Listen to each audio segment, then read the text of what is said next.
পূর্ব Salbari junior high স্কুলে dengue সচেতনতা শিবির।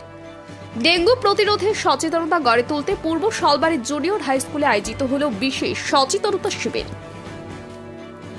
বিদ্যালয়ের ছাত্রছাত্রীদের মধ্যে ডেঙ্গু সম্পর্কে সঠিক ধারণা পৌঁছে দিতে এই কর্মসূচির আয়োজন করা হয়। শিবিরে ডেঙ্গুর বিভিন্ন লক্ষণ, জ্বর হলে প্রাথমিকভাবে কি কি করণীয় এবং কিভাবে ডেঙ্গু প্রতিরোধ করা সম্ভব সে বিষয়ে বিস্তারিতভাবে আলোচনা করা হয়। বিশেষজ্ঞরা জানান, দীর্ঘদিন জ্বর, শরীর ব্যথা, মাথা যন্ত্রণা, বমি ভাব বা দুর্বলতা দেখা দিলে দ্রুত চিকিৎসকের পরামর্শ নেওয়া প্রয়োজন। পাশাপাশি পরিষ্কার পরিচ্ছন্ন পরিবেশ বজায় রাখা, জমে থাকা জল নিয়মিত পরিষ্কার করা এবং মশার প্রজনন রোধে সচেতন থাকার উপর জোর দেওয়া হয়।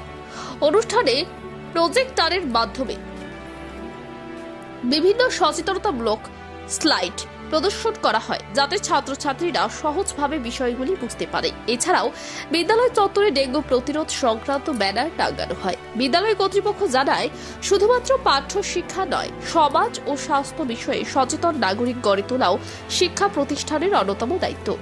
এই ধরনের উদ্যোগ ছাত্রছাত্রীদের পাশাপাশি অভিভাবকদের মধ্যেও সচেতনতা বৃদ্ধি করবে বলে আশা প্রকাশ করা হয়েছে।